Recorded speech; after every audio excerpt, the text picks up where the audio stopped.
Imagine legendary filmmaker Stanley Kubrick combined the ideas for 2001: A Space Odyssey and The Shining. Instead of Dave Bowman solitary in a ship with sleepers, you would have Jack Torrance.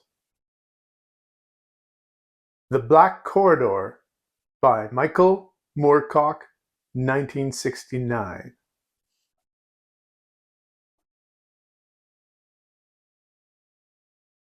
Earth is falling apart. Civilization is collapsing into anarchy and war. In the crowded world, people are turning on each other. There is paranoia and isolationism. From this decay, one man attempts to flee into interstellar space to find a new world for his family. Ryan runs a toy factory. He is a wealthy man, but he sees what he thinks will be eventually the end of the world coming. He feels that he is one of the few sane men left in a world of paranoia. He risks everything and brings his family to a UN rocket that is going to be going to Bernard's star. The mission has stalled in the political unrest, but Ryan buys his family on board, puts them into hibernation, and takes off. This is the background that we find out throughout the novel. The novel is told as a straight narrative on that ship with Ryan being alone. Some chapters go backwards to tell the story of why they are in space. Others feature Ryan's dreams. Ryan's loneliness and PTSD drive him to the brink of insanity. I'd like to read and show you some passages in The Black Corridor.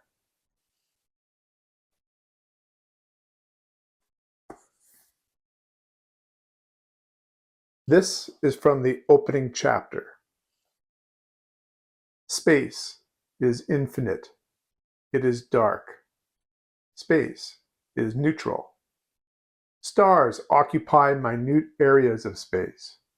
They are clustered a few billion here and a few billion there. Space does not threaten. Space does not comfort. Space is the absence of time and of matter. Through this silence moves a tiny pellet of metal.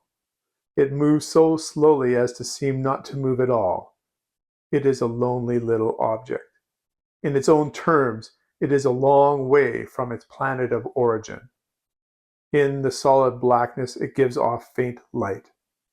In that great, life-denying void, it contains life. With that opening, you can sense the isolation and the fragility of life. Ryan has a routine on the spaceship. He checks all the instrument panels and then he goes and checks the hibernation chambers. He reports conditions steady for each one of those. But for Ryan himself, is his condition steady?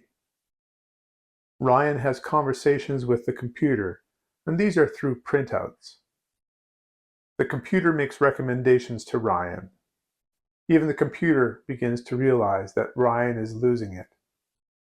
It recommends a drug for psychosis. Moorcock also uses typographical images in his novel.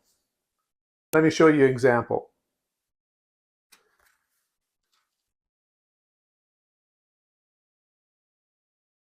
Over here on this side, we see a square with keep going. That is the mantra of Ryan, to keep going, keep going. But things start to break apart, and we see that here. And if you look at the big picture of this page, you might see the letter K.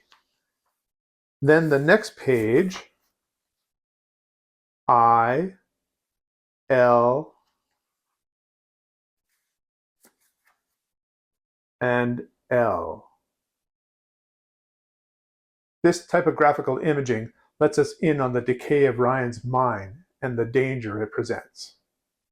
Michael Moorcock is known as the editor of New Worlds magazine. He could be said to be the father of the New Wave movement. This novel challenges the tropes of the Golden Age. Now, I think this novel actually reads extremely well, but there is ambiguity as things get out of hand towards the end. It seems appropriate with the subject matter.